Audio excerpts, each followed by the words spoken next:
البحار. Bismillahirrahmanirrahim. Alhamdulillahirabbil alamin wassalatu wassalamu ala Rasulillah wa ala alihi wa sahbihi wa wala haula wala quwwata illa billah. Allahumma ighfir lana wa liwalidina wa limasyayikhina wa liman lahu haqqun alaina wal muslimina wal muslimat. Allahumma hdina lima ikhtalafa fihi minal haqq bi'idnika innaka tahdi man tasya' ila siratal mustaqim. Sahabatku yang dimuliakan Allah Subhanahu wa taala, kita lanjutkan pelajaran kita. Qala muallif rahimallahu taala, wajtanib al-baul wal awil ghaid fil ma'ir rakid. Masih tentang adab qada'ul hajah. Ya, disebutkan di sini yajtanib al-baul wal awil ghaid.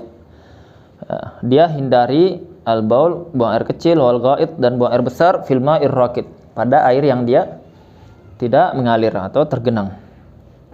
Alladzi la yajri, yang dia tidak mengalir. Ini tentang adab, ya. Kita kalau misalkan ada air genangan itu kita buang air besar, buang air kecil, ya, itu dilarang Nabi SAW. Ya, jangankan ini, maksudnya secara fitrah saja, secara adat saja orang akan tidak menyukai hal yang seperti tidak adab, ya. Karena apa? Karena itu tempat yang terbuka, ya, atau misalkan bisa dimanfaatkan hewan yang lain atau bisa dimanfaatkan orang lain. Ya, maka dengan kita buang air kecil, buang air besar pada tempat yang seperti itu ada airnya, itu akan merusak air tersebut. Ya, apalagi apa? Airnya tidak banyak, ya, dibutuhkan orang-orang. Maka apa? Maka ini termasuk adab, kita hindari itu, ya. Tetapi hukumnya ini disunnahkan, tidak wajib.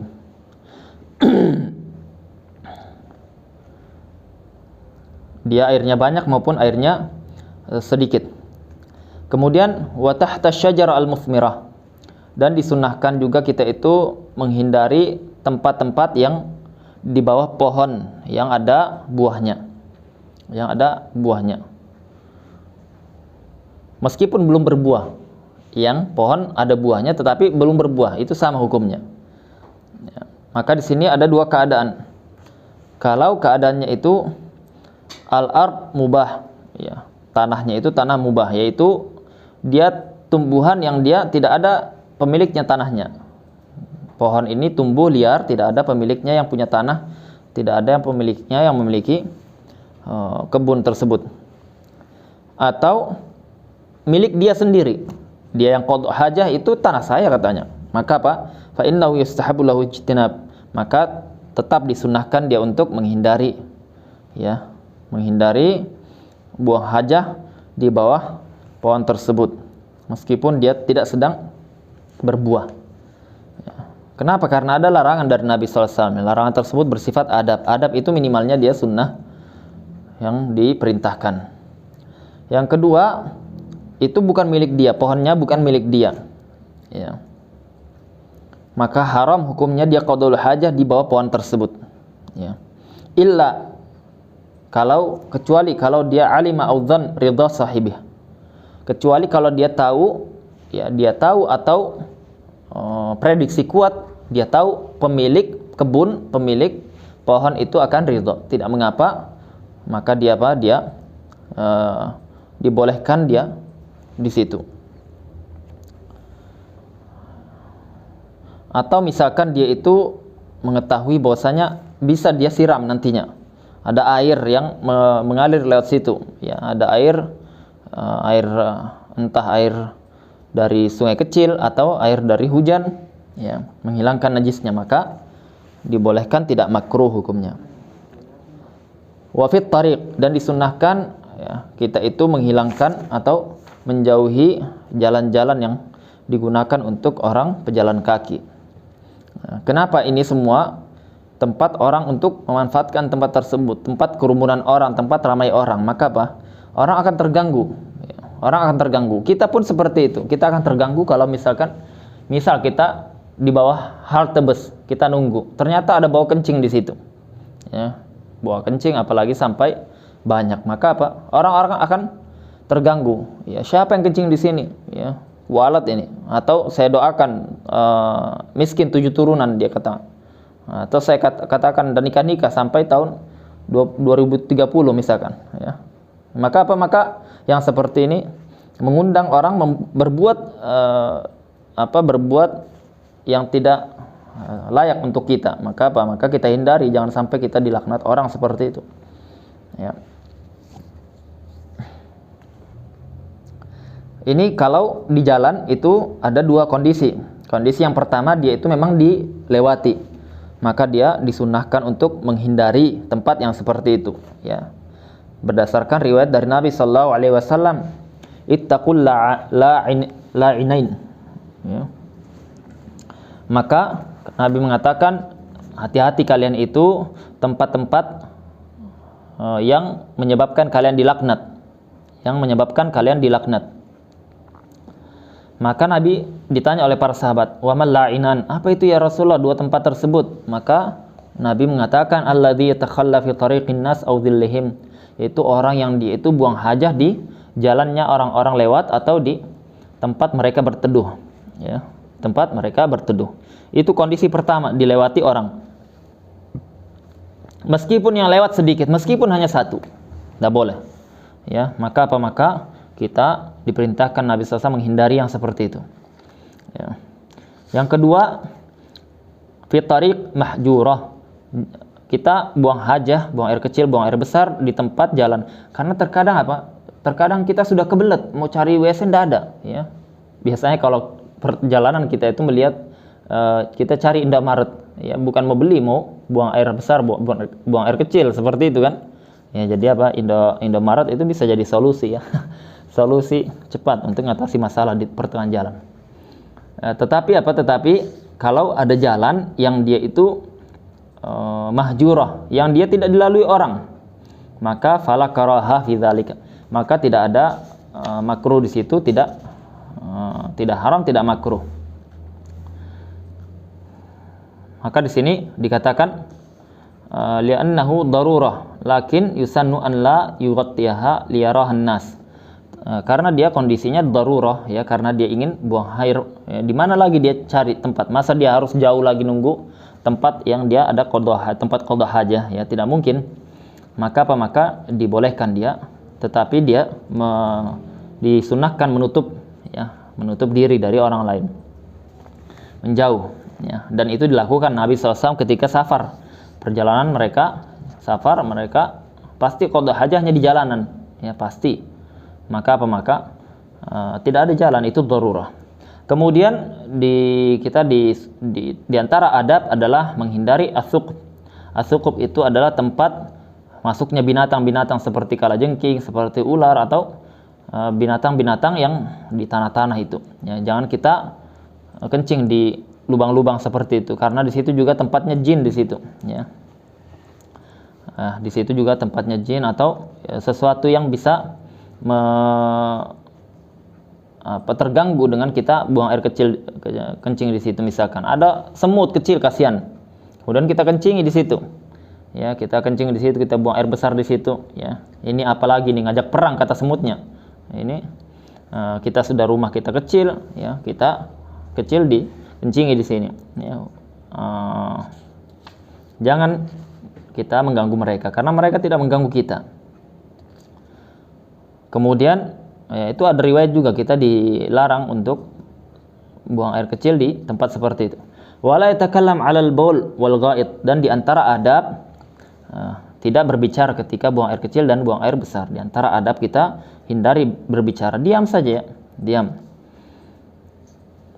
Ya, makruh hukumnya kalau kita berbicara. Wa dhahir kalamil a'imma annal qira'ah la tahrum wa innama tukrah.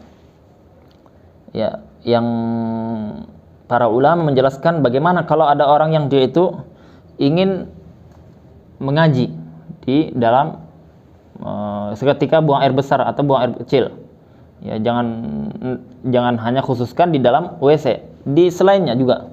Dia misalkan di tempat yang seperti tadi, di kebun-kebun itu, ya, bagaimana kalau dia, tapi bacanya dengan baca lirih, di dalam hatinya, maka itu apakah dia makruh atau tidak? Maka dia hukumnya makruh, tidak sampai haram. Dalam hati, ya, di dalam hati. Kalau dia lantunkan, maka haram hukumnya, karena itu tempat yang tidak layak untuk menyebutkan Al-Quran di situ. wala yatakalam 'alal baul wal ghaid wala yastaqbil asy-syams wal qamar wala yastadbiruhuma, dan dia tidak menghadap matahari dan bulan. Ya, dia tidak menghadap matahari dan bulan, dan tidak juga membelakangi keduanya. Ya. Makruh hukumnya kita buang air besar, buang air kecil, menghadap atau membelakangi matahari dan bulan ketika muncul keduanya, atau ketika terbenam keduanya. Ketika posisi sedang qadul hajah, kita hindari itu. Makruh hukumnya kita menghadapnya.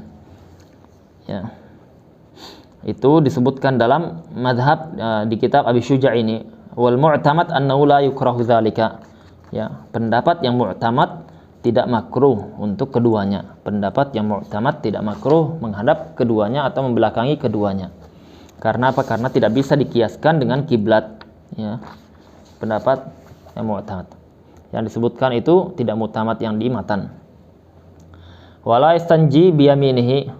Ya, dia di antara adab yang terakhir disebutkan tidak istinja dengan yamin. Ya. Tidak menggunakan tangan kanannya ketika istinja. Karena ada riwayat tadi Nabi SAW melarang kita itu nastanji bil yamin, melarang dengan menggunakan tangan kanan. Ya.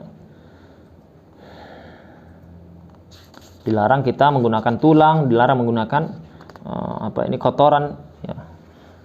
Maka itu adalah adab yang diajarkan oleh Nabi Sallallahu Alaihi Wasallam.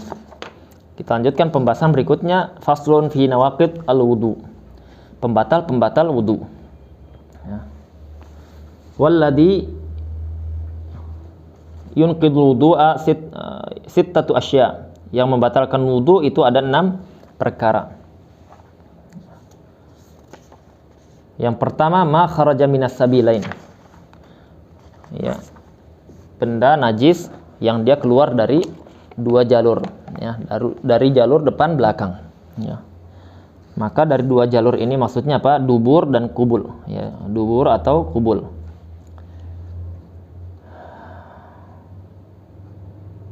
Li'annal hadath innama huwa khurujuhu la nafs ma kharaj. Karena hadath itu adalah sesuatu yang dia ketika keluar, ya. Ketika keluar. Ya, maksudnya hadas itu ketika dia keluar. Misalkan ada orang yang dia tadi tertelan kelereng. Kelereng tidak najis, ya. Bukan termasuk penyebab hadas. Ya, tidak ada hubungannya. Tetapi kalau dia ketika keluar, maka dia menjadikan orang tersebut hadas karena keluar dari salah satu dari 2 jalur.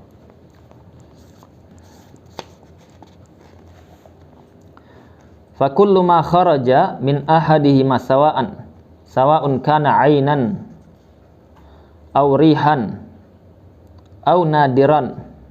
Ya. Dia semua yang keluar dari 2 jalur depan belakang, baik dia berupa benda atau berupa asar yaitu rih, ya, rih seperti kita buang angin, atau dia itu sesuatu yang jarang sekalipun, ya, seperti darah yang keluar atau hasa atau misalkan serpihan kayu, najis atau tahir, itu semuanya membatalkan wudu. Ya, itu semuanya membatalkan wudu. Ya, membatalkan wudu. Paham itu? Pembahasan pertama itu, ya.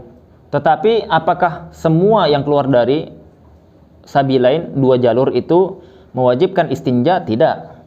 Yang mewajibkan istinja itu hanya yang dia itu menajiskan najis yang dia sifatnya apa?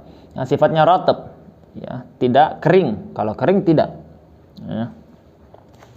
Maka itu pembahasan sebelumnya itu sudah berlalu, ya. Kita lanjutkan dulu. Jadi semua yang keluar dari 2 jalur itu dia membatalkan wudu, ya. Keluar darah, ada orang misalkan apa? Istihadah, batal wudunya berarti, ya. Istihadah batal wudunya. Dalilnya apa? Dalilnya firman Allah, au jaa ahadun minkum minal ghaid, atau datang seorang kalian itu, ini ayat tentang pembatal wudu. Ya, datang seorang kalian itu yang dia baru selesai dari ghaid, baru selesai dari buang air besar. Dan riwayat dari Abu Hurairah, Nabi sallallahu alaihi wasallam mengatakan, la yaqballahu salat ahadikum idza ahdath hatta yatawadda.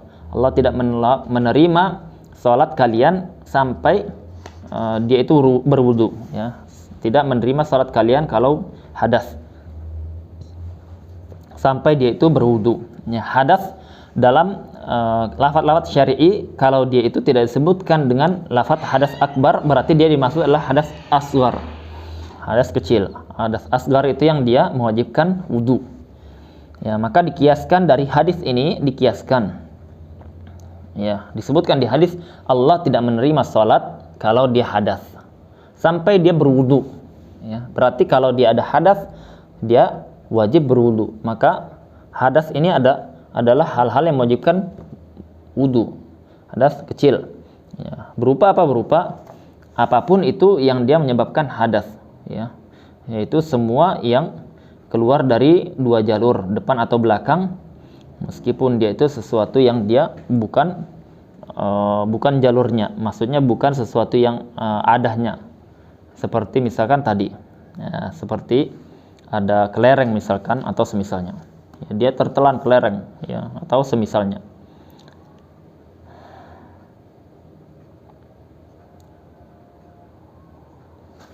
Nah, dan perhatikan masalah ini, hukum asalnya itu kita ketika sudah berwudu suci kita. Tidak ada yang membatalkan kecuali yakin.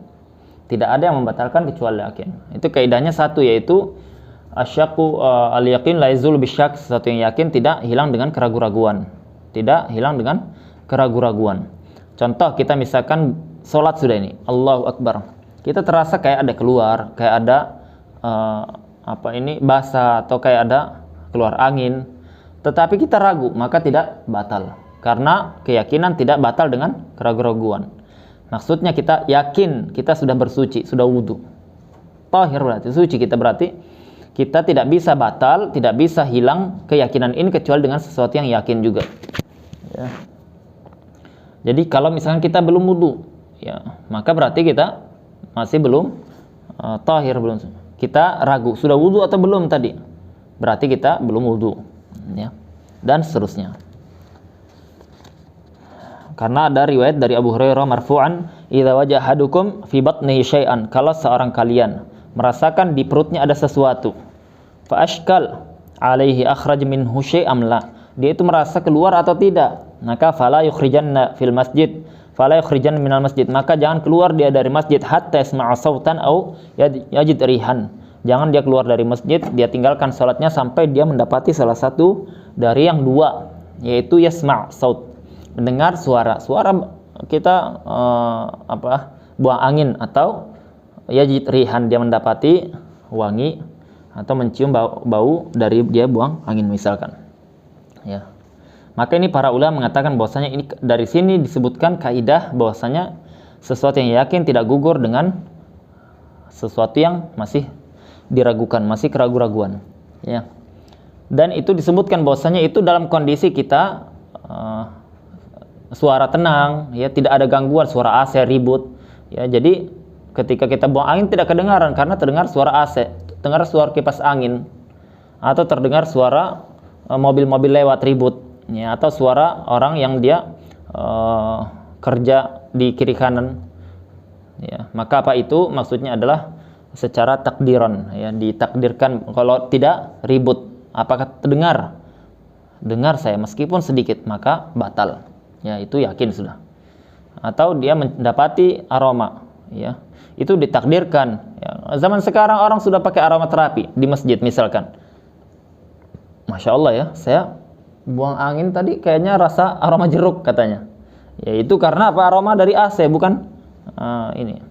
Itu ditakdirkan. Kalau tidak ada itu, apa tercium atau tidak, maka kita katakan itu takdiran, yaitu dikira-kira, ya. Jadi semua yang dia keluar dari dua jalur itu membatalkan wudu, dan itu adalah pembatal yang pertama, ya. Nanti masalah pembatal yang selanjutnya kita lanjutkan di pertemuan berikutnya. Kita cukupkan sampai di sini. Subhanakallahumma wa bihamdika asyhadu an la ilaha illa anta astaghfiruka wa atubu ilaik. Assalamualaikum warahmatullahi wabarakatuh.